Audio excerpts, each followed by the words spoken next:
नमस्कार, hornbill TV देख रहे हैं आप। मैं हूं आपके साथ विशालकर। खबरों की शुरुआत करेंगे बड़ी खबर से। देहरादून में आत्मनिर्भर भारत अभियान का शुभारंभ कार्यक्रम आयोजित किया गया, जिसका शुभारंभ प्रदेश के मुखिया पुष्कर सिंह धामी ने किया है। इस दौरान सीएम ने सभी को हर घर स्वदेशी, हर घर घर स्वदेशी का संदेश दिया है। मौके पर बीजेपी के तमाम नेता भी मौजूद रहे। वहीं सीएम ने कार्यक्रम को संबोधित करते हुए कहा है कि स्वदेशी वस्तुओं का उपयोग करने से विकसित भारत संकल्प जल्द पूरा होगा।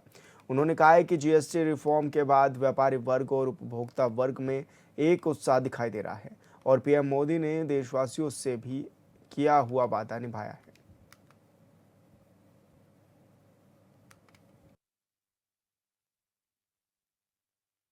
माननीय प्रधानमंत्री श्री नरेंद्र मोदी जी ने आत्मनिर्भर भारत का आह्वान किया।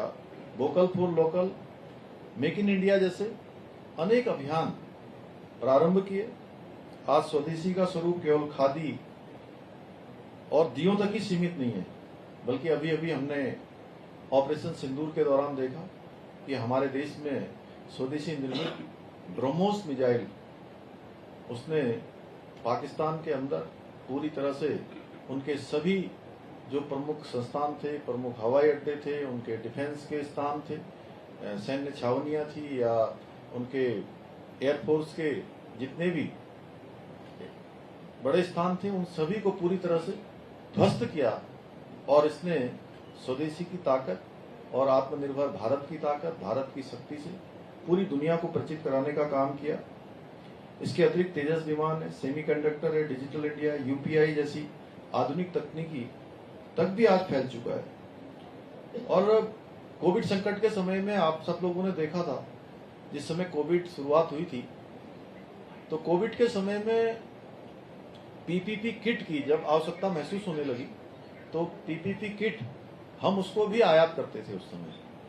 और भारत में पीपीपी किट नहीं बनती थी, लेकिन कुछ ही दिनों में पीपीपी किट का निर्माण बहुत बड़ी संख्या में हो गया और करोड़ों करोड़ों की संख्या में पीपीपी किट भारत में ही बनने लगे। इसी प्रकार स्वदेशी निर्मित वैक्सीन, वो वैक्सीन जहां देशवासियों के तो काम आई, लेकिन दुनिया के 100 से अधिक देशों को भी हमारे भारत में निर्मित स्वदेशी वैक्सीन दूसरे देशों की सहायता के लिए भी उसको भेजा गया। और ऑपरेशन सिंदूर ने मैं स्वदेशी की ताकत पूरे विश्व को दिखा दिया कि भारत की ताकत क्या है। और उत्तराखंड के बारे में मैं कहूं तो हमने उत्तराखंड के स्थानीय उत्पाद के लिए महिलाओं के द्वारा जो उत्पाद बनाए जाते हैं, और वो इतने शानदार होते हैं, उसकी गुणवत्ता इतनी अच्छी होती है, कम संसाधनों में वो कई बार लगता है कि यहाँ के हमारी जो मातृशक्ति के द्वारा उत्पाद बनाए जाते हैं, आप स्वयं देखेंगे तो उसकी पैकेजिंग देखेंगे, उसकी क्वालिटी देखेंगे, तो जो बड़ी बड़ी बहुराष्ट्रीय कंपनियां हैं, उन बहुराष्ट्रीय कंपनियों के उत्पादों से भी अच्छा उत्पाद हमारे की माताओं बहनों के द्वारा बनाए हुए उत्पाद हैं। उनके उत्पादों को आज देश और दुनिया में स्थान मिले, उनको एक अच्छा विपणन के लिए बाजार मिले। हमने हाउस ऑफ हिमालय ब्रांड यहाँ पर आदरणीय प्रधानमंत्री जी के हाथों से उसका शुभारंभ कराया था, और आज पूरे देश दुनिया में हाउस ऑफ हिमालय ब्रांड के माध्यम से हमारे महिलाओं के द्वारा निर्मित उत्पादों की मांग तेजी से बढ़ रही है। इसके साथ साथ एक जिला दो उत्पाद जैसी योजनाओं के माध्यम से भी जमीनी स्तर पर कार्य किया जा रहा है। हमारे किसान और काश्तकार शहद, मड़वा, झंगोरा, रागी, मसालों और औषधि पौधों की खेती के द्वारा भी आत्मनिर्भर भारत की इस यात्रा में अपनी बहुत महत्वपूर्ण भूमिका निभा रहे हैं। ग्रामीण क्षेत्रों में स्वरोजगार और लघु उद्योगों को प्रोत्साहन राज्य के अंदर दिया जा रहा है। युवाओं को स्टार्टअप, डिजिटल प्लेटफॉर्म में स्वदेशी उद्यमिता की ओर आगे बढ़ाया जाएगा। भविष्य की हमारी योजनाएं हैं। हर घर स्वदेशी, घर घर स्वदेशी अभियान के तहत उत्तराखंड में जन जागरण अभियान घर घर तक पहुंचाया जाएगा। मैं आज के इस अवसर पर आप सबके माध्यम से उत्तराखंड की जनता से और सभी देशवासियों से भी आह्वान करता हूं कि अभी नवरात्र का पावन पर्व चल रहा है, शक्ति की आराधना का ये हमारा पर्व है। और 2 अक्टूबर को दशहरे का पर्व है और उसके बाद दीपावली की तैयारियां हमारे देश में भी, राज्य में भी, हर जगह प्रारंभ हो जाती हैं। तो यह अन्य दीपावली हो या अन्य कोई त्योहार हो, विवाह हो या कोई भी उत्सव हो, कोई आप सबके द्वारा आयोजित किसी प्रकार का कोई कार्यक्रम हो, उन सभी कार्यक्रमों में दैनिक उपयोग की वस्तुएं हों। हमें ये संकल्प जरूर इस बार लेना चाहिए कि जहां आज पूरा देश आत्मनिर्भर भारत, विकसित भारत के संकल्प को आगे बढ़ा रहा है, तो हम सब भी संकल्प लें कि हम स्वदेशी को ही प्राथमिकता देंगे। एक सूची हम अपने दैनिक जीवन की भी बनाएं, जिसमें एक दिन किसी पेन पर या कहीं पर हम नोट कर लें, किसी तरह से कोई नोटबुक पर, कि कितने ऐसे हमारे उपयोग में आने वाली वस्तुएं हैं जो स्वदेशी हैं। और हमारे देश में आज एक सुई से लेकर कोई ऐसा काम नहीं है। आज हम चंद्रमा में भी पहुंच रहे हैं, हम बड़े बड़े अनुसंधान भी कर रहे हैं, बड़ी बड़ी अनेक रिसर्च हमारी चल रही हैं। सुई की नोक से लेकर हवाई जहाज तक हर चीज आज हमारे देश में बन रही है।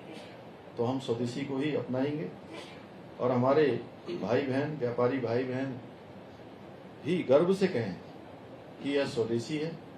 यही सामूहिक प्रयास हमें आत्मनिर्भर भारत की दिशा में आगे ले जाएगा।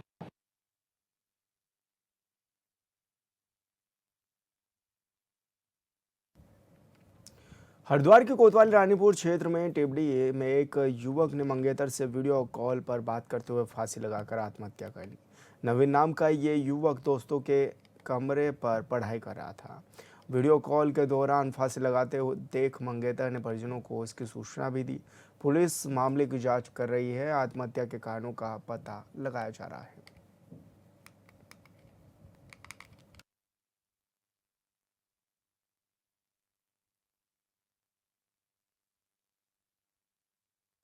साफ देखा जा सकता है कि मंगेतर से अपनी वीडियो कॉल ये युवक कर रहा था। हालांकि ये भी बताया जा रहा है कि 3 साल पहले ये रिश्ता तय हुआ था। वीडियो कॉल ये जारी थी और इस दौरान ये रिकॉर्डिंग भी की गई, जहां पर युवक और उसकी मंगेतर दोनों एक ही फ्रेम में हैं। और ऐसे में ये भी देखा जा रहा है कि युवक पंखे से पहले रस्सी को बांध रहा है और उसके बाद युवक ने इसी फंदे से फांसी लगाई और उसके बाद आत्महत्या कर ली।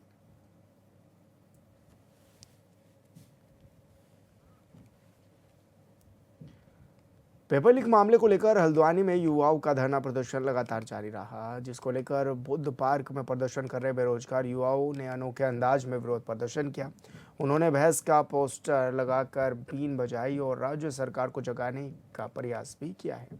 युवाओं ने धरना स्थल पर असल भैंस लाने की कोशिश की, लेकिन पुलिस और प्रशासन ने उन्हें रोक दिया। प्रदर्शनकारी युवाओं की मांग है कि पूरे प्रकरण की सीबीआई जांच कराई जाए।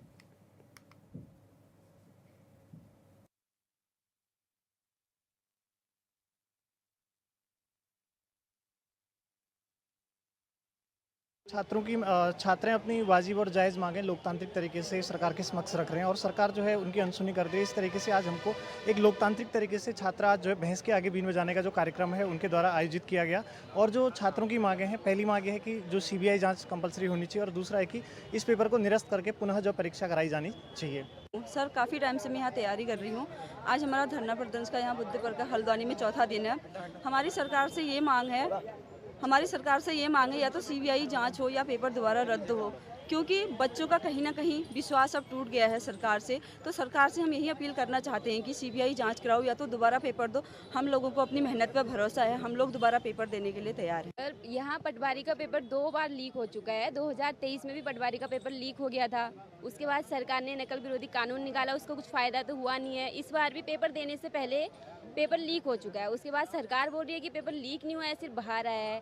तो अब इसमें बच्चा करेगा क्या? यहाँ बैठ के यही कर सकते हैं, भैंस के आगे बीन बजा रहे हैं, सरकार को कुछ फ़र्क पड़ रहा है नहीं। युवा की आयु यहाँ पे बर्बाद होती जा रही है, उसमें भी वो लोग ऐसा कुछ कर नहीं रहे कि जिससे हम लोग को कुछ फ़ायदा हो। देखिए, लगातार हम लोग आयोग और सरकार से मांग कर रहे थे कि जो है सुने हमारी सीबीआई जांच कराएं, भर्ती जो हुई है उसको रद्द करें। और सीबीआई जांच होती तो आपने कल ही देखा कि कल यूपी टेट का यूटेट का एग्ज़ाम हुआ और यूटेट का एग्ज़ाम में भी नकल पकड़ी गई है। हम इसीलिए आयोग से ये मांग कर रहे हैं कि सीबीआई जांच कराई जाए, और सीबीआई जांच होगी तो परत दर परत चीज़ें खुलेंगी। और क्योंकि हमें ऐसा लग रहा था हमारे धरना प्रदर्शन की आवाज़ केंद्र और राज्य सरकार तक नहीं जा रही है, तो भैंस के रूप में यहाँ पर धाकड़ भैंस लाई गई थी, परंतु धाकड़ भैंस के ऊपर कालिक पोतने का काम पुलिस ने किया और उन्होंने भी मान लिया है कि धाकड़ भैंस जो है धाकड़ नहीं है, उसके ऊपर कालिक पोती है। और आप देख सकते हैं उस कालिक पोती हुई है, उसमें हमारे यही मांग है कि सीबीआई जांच कराई जाए। लोहाघाट ब्लॉक के दिगाली चोड़ खेल मैदान में प्रशासन की ओर से युवाओं को स्वस्थ रखने और नशे से दूर रखने के लिए ओपन जिम खोल दिया गया है, जिससे क्षेत्र के एक युवा काफ़ी खुश नजर आ रहे हैं। क्षेत्र के युवाओं की ओर से पूर्व प्रधान मोनू बिस्ट का आभार जताया गया। लंबे समय से युवा खेल मैदान में ओपन जिम की मांग उठा रहे थे, जिसका संज्ञान लेते हुए पूर्व प्रधान मोनू बिस्ट की ओर से तत्कालीन जिलाधिकारी नवनीत पांडे के सामने युवाओं की इस मांग को प्रमुखता से उठाया भी गया है।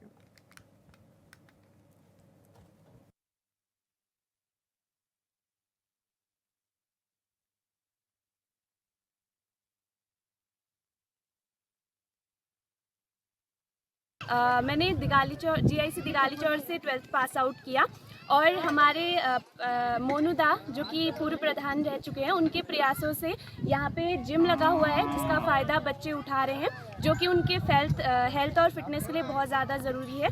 मैं धन्यवाद करती हूँ मोनूदा का, जो उन्होंने दिगाली चौर में जिम यहाँ पे लगवाया है, और जिसकी वजह से बच्चे अभी बहुत ज़्यादा इसको एंजॉय। यहाँ की यूथ की डिमांड थी कि यहाँ पर एक ओपन जिम लगाया जाए, जिसके लिए मैंने प्रयास किए। इस प्रयास में माननीय जिलाधिकारी महोदय नवनीत पांडे जी का और युवा कल्याण अधिकारी कन्हैया जी का पूरा हमें सहयोग मिला। इसके परिणामस्वरूप आज यहाँ पर जिम का इंस्टॉलेशन हो चुका है और यहाँ के बच्चे एंजॉय कर रहे हैं। मैं भी इसी फील्ड से खेला बड़ा हूँ और यहाँ तक पहुँचे, एक उम्र हमारे हुई। हमारा इस फील्ड के प्रति हमें हमेशा लगाव रहता है। इसमें जो समस्याएं थी उनको दूर किया गया है। धीरे धीरे आने वाले भविष्य में और समस्याएं दूर होंगी। पहले लाइटिंग थी यहाँ पर, तो लाइट लगाई गई, फील्ड का विस्तारीकरण किया गया। जब हम खेलते थे तो उस समय यहाँ पर सुबह जानवरों का इस साइड जंगल में आना जाना रहता था, लेकिन कुछ वो प्रयास किए, वो सफलता हमें मिली। लाइटिंग की है, जिम की है, अदर इसकी जो हम अच्छा कर पाए आने वाले भविष्य में और इसमें काम किया। खबरों में आगे बढ़ेंगे। पेपर लीक मामले में लोहाघाट के पूर्व बीजेपी विधायक पूरन सिंह फर्त्याल ने छात्रों और जनता की सीबीआई जांच की मांग को उचित बताया है। फर्त्याल ने कहा है कि सरकार को छात्रों और जन भावनाओं का सम्मान करते हुए सीबीआई जांच करानी चाहिए, ताकि मामले में दूध का दूध पानी का पानी हो सके और दोषियों को कड़ी सजा भी मिल सके। पूर्व विधायक फर्त्याल ने कहा है कि मुख्यमंत्री धामी मामले में काफ़ी गंभीर है। उन्होंने एसआईटी गठित कर मामले की जांच के निर्देश भी दिए हैं। पूर्व विधायक ने कहा है कि छात्रों की मांगें जायज़ हैं, सरकार को सीबीआई जांच कर मामले को शांत कराना चाहिए।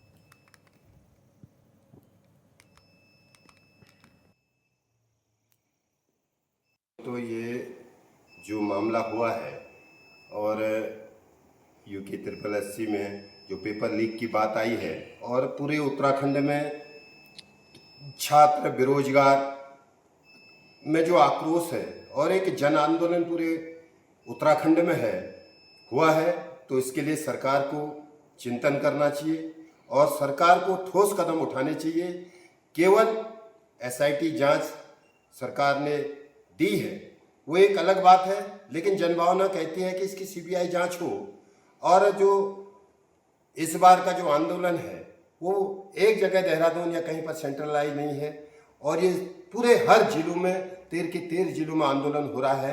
तो इन जनभावनाओं को सरकार ने देखना चाहिए और जो है हमारे माननीय मुख्यमंत्री जी इसमें पहल भी कर रहे हैं, लेकिन जनता आज उस पहल पे विश्वास नहीं कर रही है। जनता की एक ही मांग है कि सीबीआई इसमें होनी। हरिद्वार के धनोरी स्थित महर्षि दयानंद कॉलेज में गुलदार ने शीशे का गेट तोड़कर दहशत मचाई है। दरअसल सीसीटीवी कैमरे में कैद हुआ कि गुलदार पूरे कॉलेज परिसर में घूम रहा है। वहीं मौके पर मौजूद चौकीदार ने रूम में घुसकर अपनी जान बचाई। इसके अलावा कॉलेज प्रबंधन ने विभागीय अधिकारियों पर लापरवाही के गंभीर आरोप लगाते हुए कहा है कि वन विभाग किसी बड़े हादसे का इंतजार कर रहा है। साथ ही कॉलेज प्रशासन ने मांग की है कि तुरंत पिंजरे लगाकर गुलदार को पकड़ा जाए, वरना किसी जनहानि के जिम्मेदार विभाग की ही होगी।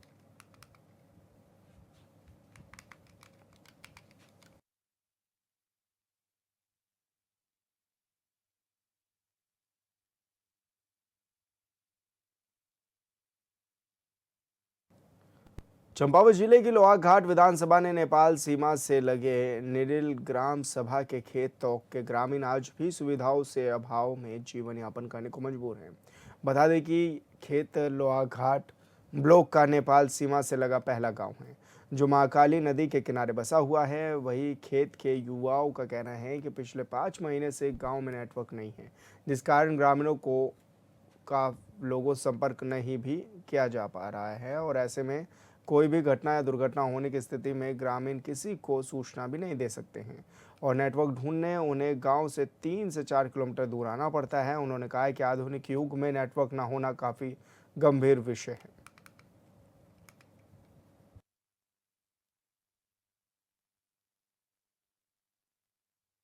सर, हमारे गांव में पिछले 6 महीने से नेटवर्क की बिल्कुल भी सुविधा नहीं है और अगर कोई हमें रात कभी भी कोई परेशानी हो जाए, कुछ भी हो जाए तो न नेटवर्क की सुविधा है वहाँ, न सड़क है, न रोड है, न रास्ते हैं सही से।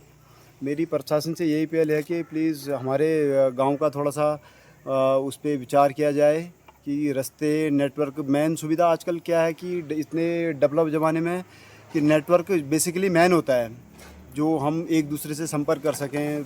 कभी कोई तबीयत ख़राब होगी, कुछ हो गया तो पिछले 6 महीने से हमारे यहाँ बिल्कुल भी नेटवर्क की सुविधा बिल्कुल ज़ीरो है।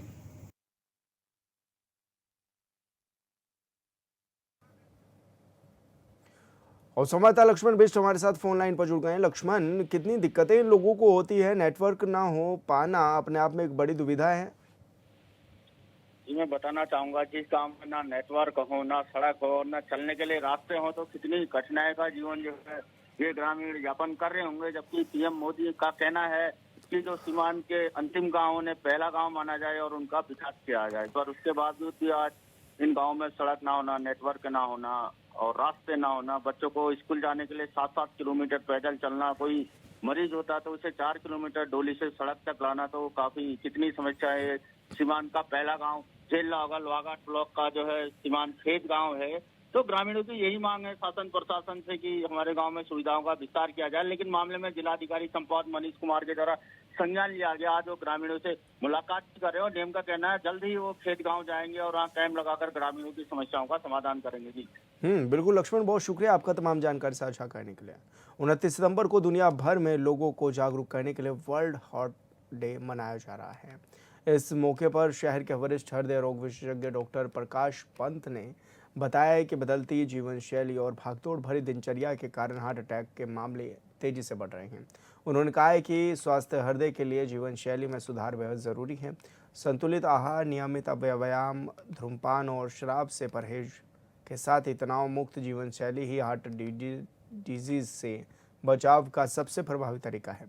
डॉक्टर पंत ने यह भी बताया है कि अगर किसी व्यक्ति को अचानक हार्ट अटैक आता है तो उसे सबसे पहले घबराना नहीं चाहिए। मरीज को आरामदायक स्थिति में लेटाएं, अगर संभव हो तो तुरंत सीपीआर दें और बिना समय गंवाए नज़दीकी अस्पताल में पहुंचाएं।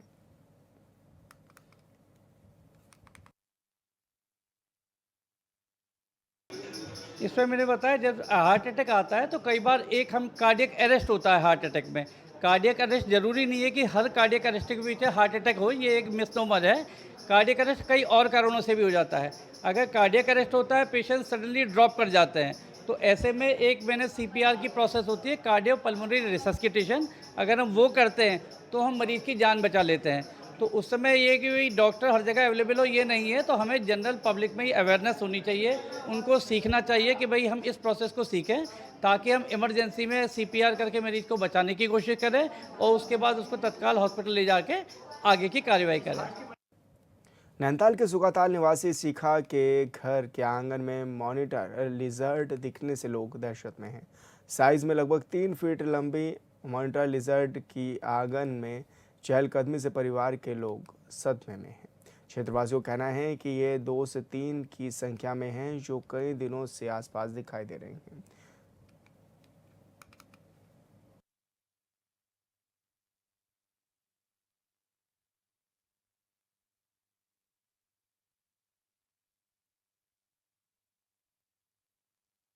सर ये 4 जगह मिल चुकी है। एक बार जीआईसी स्कूल के पास, सिंचाई विभाग के पास, एक बार ये टलीताल रेस्टोरेंट के पास और मल्लीताल रेस्टोरेंट के पास, और एक यहाँ सूबाताल में। ये इसका कारण है कि ये जो बल्लाखान वाली वो टूट रही है ना, रोड बन रही है, उसमें रॉक है, ये रॉकी में ज़्यादा रहती हैं।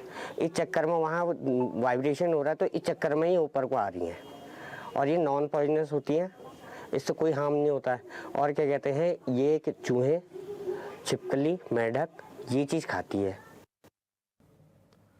भूबैकुंठ बद्रीनाथ धाम देश दुनिया के तीर्थयात्री जहां तीर्थाटन के साथ साथ धार्मिक पर्यटन भी यहां पर घूमने के लिए आते हैं। वहीं यहाँ को खूबसूरत लोकेशन, आसपास के दर्शनीय स्थलियों और जल प्रताप आदि की प्राकृतिक सुंदरता को देखकर मंत्रमुग्ध हो जाते हैं। इस प्राकृतिक सुंदरता को उत्तराखंड के संगीत इंस्टीट्यूट इंडस्ट्री में लोक गायक के रूप में अपनी पहचान बना चुके पहाड़ के लोगों को अब पहली पसंद किशन महिपाल द्वारा अपने दिशा निर्देशन में गढ़वाली लोक संगीत और पहाड़ी कल्चर की थीम को लेकर म्यूजिक वीडियोज एल्बम की शूटिंग इन दिनों बद्रीपुरी की खूबसूरत लोकेशन ऋषिगंगा जल प्रताप बामनी गांव क्षेत्र में ही हो रही है, जिसके चलते क्षेत्र में काफ़ी चहल बढ़ी हुई नजर आ रही है। ये तो अपना गांव है, यहीं पैदा हुए, लेकिन इसकी खूबसूरती जो है वो आज तक मुझे कहीं देखने को मिली नहीं उत्तराखंड में। जैसे थोड़ा बहुत हरसिल साइड में है, अपना थोड़ा ये मलारी साइड में है, नीति मलारी साइड में और माड़ा साइड में। ऐसे पहाड़ उत्तराखंड में बहुत दूर दूर बॉर्डरों पे है। और मेरा तो बहुत अच्छा है कि हमारे बॉर्डर यहाँ इस आखिरी गाँव तक माड़ा, जो इंडिया का लास्ट गाँव है, यहाँ तक रोड है। और रोड की वजह से हमारी पूरी टीम 32 लोगों की टीम यहाँ तक पहुँची है। और बिल्कुल जनरेटर, लाइट, साउंड वगैरह आप देख रहे होंगे, ट्रॉली वगैरह, तो बड़ा आनंद आ रहा है शूटिंग करने में, क्योंकि यहाँ की जो व्यूज़ हैं वो बहुत अच्छी है। केंद्र में 2014 से ही बीजेपी की सरकार है, जिसने सामाजिक समावेश पर काम किया है, जिसका नतीजा है कि आज भारत में हर कोई नारी शक्ति का लोहा मानने लगा है। हमारी महिलाएं बढ़ती अर्थव्यवस्था की लाभार्थी तो हैं ही, लेकिन इस बढ़ती अर्थव्यवस्था को गति देने में भी हमारी महिलाओं का बहुत बड़ा योगदान है। 15 अगस्त 2025 को राष्ट्र के नाम संबोधन में पीएम मोदी ने कहा था कि 3 करोड़ महिलाओं को लखपति दीदी बनाने का संकल्प लिया गया है, और मुझे इस बात की संतुष्टि है कि हम इस दिशा में काफ़ी तेज़ी से आगे बढ़ रहे हैं। हम समय से पहले ही 3 करोड़ का लक्ष्य हासिल कर लेंगे, और आज मैं बेहद खुश हूँ। खुशी से देश को ये बताना चाहता हूँ कि मेरी नारी शक्ति की ताकत देखिए। देखते ही देखते 2 करोड़ महिलाएं लखपति दीदी बन गई हैं। आयुष्मान भारत ने लोगों को चुपचाप बीमारी झेलने की आदत से निजात दिलाई और उन्हें अच्छी स्वास्थ्य सेवाएं हासिल करने में मदद भी दी। जब हम वरिष्ठ नागरिकों को उनकी स्वास्थ्य संबंधी आवश्यकताओं को पूरा करने के लिए 5 लाख रुपए से अधिक की मदद उपलब्ध कराते हैं, तो ये दर्शाता है कि हम उनकी भलाई को लेकर फिक्रमंद हैं। पीएम मोदी ने कहा था कि बीजेपी सरकार देश भर में हमारे दिव्यांग भाई बहनों के सम्मान और स्वाभिमान को बनाए रखने के लिए प्रतिबद्ध है। पिछले 10 वर्षों में जो नीतियां बनाई गई हैं और जो निर्णय लिए गए हैं, वो इसका प्रत्यक्ष प्रमाण भी हैं। इससे पहले 3 दिसंबर 2024 को अंतर्राष्ट्रीय दिव्यांगजन दिवस के अवसर पर पीएम मोदी ने एक्स पर पोस्ट किया था, जिससे उन्होंने ये भी कहा था कि भारत की सफलता सबका साथ, सबका विकास, सबका विश्वास और सबका प्रयास पर निर्भर करेगी। पीएम मोदी का मानना है कि भारत में समावेशिता इसके इतिहास पर परंपराओं में बहुत गहरे रची बसी हुई हैं। ये महात्मा गांधी के नेतृत्व में नज़र आती थी, जो स्वतंत्रता के लिए किए गए साझा संघर्षों में हर जाति, पंथ और लिंग के लोगों को एक साथ लेकर आए। पिछले 11 वर्षों के दौरान भी प्रधानमंत्री नरेंद्र मोदी ने नेतृत्व में सरकार ने सबका साथ, सबका विकास, सबका विश्वास और सबका प्रयास के सिद्धांत पर आधारित जन केंद्रित नीतियां और व्यापक प्रगति प्रदान की हैं। इसके अलावा भारत का संविधान भी समानता और समावेशिता के सिद्धांत को प्रतिस्थापित करता है। बीजेपी की सरकार ने दीनदयाल अंत्योदय योजना, राष्ट्रीय ग्रामीण आजीविका मिशन को पूरे देश में एक मिशन मोड में लागू किया। इसका उद्देश्य ग्रामीण गरीब महिलाओं को स्वयं सेवी समूहों में संगठित करना और उन्हें तब तक निरंतर पोषित के साथ मदद करना है जब तक कि उनकी आय में समय के साथ उल्लेखनीय वृद्धि ना हो जाए, उनके जीवन स्तर में सुधार ना हो जाए और वो घोर गरीबी के चुंगल से बाहर ना निकल जाए। प्रधानमंत्री नरेंद्र मोदी ने आत्मनिर्भर भारत के प्रेरणाता तैयार करने के लिए इस योजना की सराहना करते हुए कहा है कि ये महिला स्वयंसेवी समूह वास्तव में राष्ट्रीय सहायता समूह है।